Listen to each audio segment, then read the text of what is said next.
candidate in Greenock and Port Glasgow. And if you know that part of the world, you know that it's more often raining than not. And on a particular evening, we were due to have a meeting, public meeting, we still have public meetings in these days, in the Port Glasgow High School. So my wife dutifully came with me, my agent came with me, and we turned up for the meeting, and the only person at the meeting was the janitor of the school. So we waited for about 20 minutes, and then my agent, an extremely resourceful man, said, "We're going to have dinner in a moment," he said. He went out, and he brought 2 chairs in from the corridor, and he put them in the classroom. And we left, and we had a very good dinner. And Greenock had then, and it still has, a daily newspaper, the Telegraph. And the following morning, the Telegraph's banner headline was, "Extra chairs so that we brought it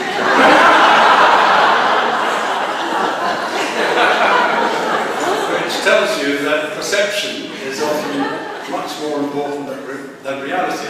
Although perhaps it's a rather dangerous thing to say on occasion when we're going to have scientific expertise on display. Reference has already been made to the 600th anniversary campaign brochure.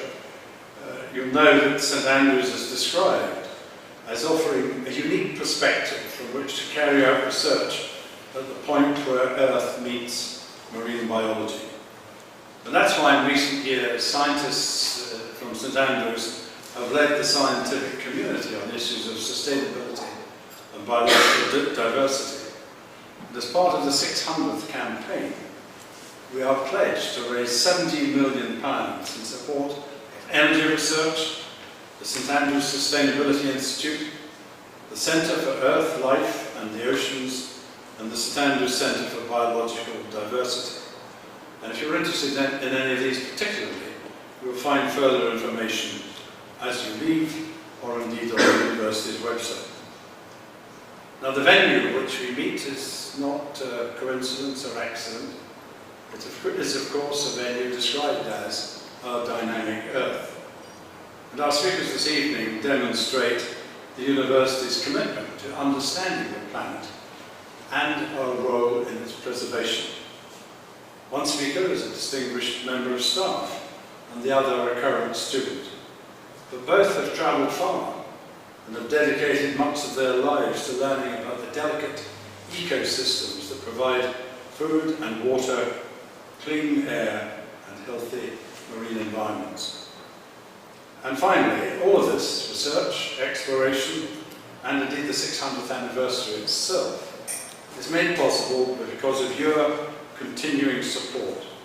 Your gifts allow the university to invest in the state-of-the-art equipment and research that makes St Andrews an international leader in science education. As the speakers will demonstrate, St Andrews graduates will climb mountains, explore the oceans, and discover solutions to some of our most pressing environmental problems.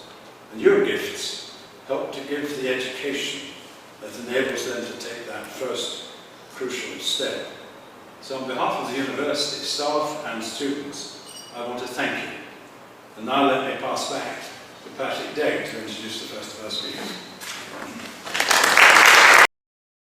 The benefit of quite remarkable insight into the environment and also into the quality of the students that come to our university.